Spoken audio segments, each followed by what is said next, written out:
Welcome to Thursday edition of Take 5, where for the last several weeks we've been delving into the book of Ecclesiastes. We've been calling this series Enigma because in many ways he's presenting life as the writer is looking at it as an enigma, as a puzzle. And at times this unsolvable riddle can get us in sort of a negative spin. And so this week, using his words, we've decided that this is Sunshine Week. This is a week where we hear him talk about joy and enjoying life. And so, yes, Tuesday we talked about we are to enjoy life and we are to enjoy work, because having a perspective of God in our lives, God is the one who has given us life, and God gives us even the work of our hands. And so maybe that's hard to grasp, and so maybe this one will be a little bit easier. Today we're going to be told to enjoy the fruit of our work. Enjoy the money and possessions from our work. And then we'll also, if we have a minute or two, he's going to tell us to enjoy our wives, our family, our husbands. But listen to enjoying the fruit of your work. Here's what he says in Ecclesiastes 5, verses 18 and 19. Here's what I've seen to be good. It's appropriate to eat, drink, and experience good in all the labor one does under the sun during the few days of his life that God has given him, because that's his reward. And then he says, verse 19, furthermore, everyone to whom God has given riches and wealth, he has allowed him to enjoy them, to take his reward and rejoice in his labor. This is a gift from God. Hear what he's saying. God has not only given you your life and your work, and maybe even the skills for your work, but then also it comes from God's hand, the reward for your work, the money and the possessions, or as he puts it, the riches and the wealth. That too is a gift from God for you to enjoy. Now, let's take a minute. There is a lot of excess indeed. There is a lot of trust in materialism. We don't want to go there. Indeed. And there's a lot of TV preachers that are going to tell you that health and wealth are yours if you just... no, we're not saying that.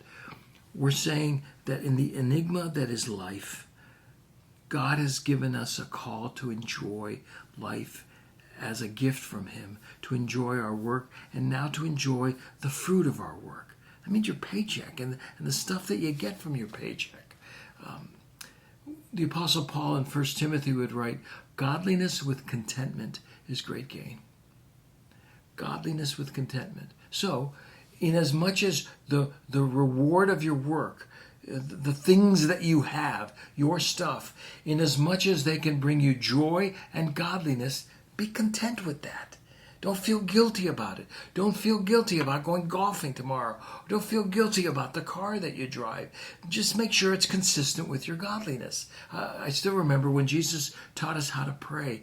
He said, pray this way. Give us this day our daily bread. I like the word our, because if God gives me 2 loaves, I'll give you one if you're hungry. That's the call. Don't feel guilty for your possessions, but treat them with godliness. Give that guy another loaf. The other way to enjoy life, not only your money and possessions, feel good about it. Certainly the love of money is the root of all evil. Don't fall in love with your money. Don't make it an idol, but enjoy it. The other area is that of I call family. Listen to what the writer of Ecclesiastes says about joy. I'll just read these passages. They're going to sound familiar to what we've been saying. Go eat your bread with pleasure and drink your wine with a cheerful heart, for God has already accepted your works.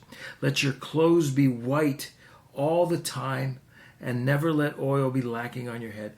Let your clothes be white. He's just saying, live in the major key. Don't always have life as a downer. Enjoy life with the wife that you love, all the days of your fleeting life, which has been given to you under the sun. Enjoy your life. In other words, while you can. Life is short. Sue and I have been married 40 years. Wow, something like that. I hope she's not watching. But it goes by so fast. Enjoy it. Enjoy your time at the office, but don't have a bed at the office. Go home, enjoy your life, enjoy your family, and don't forget to say I love you. The enigma that is life that Ecclesiastes brings out is not so much that it doesn't allow us to see this life as a gift from God to be enjoyed. Even the fruit of our labors, even the family that we call home. Enjoy your life, and don't forget to say I love you to those closest to you. I'll see you next week as we continue with this enigma. So long.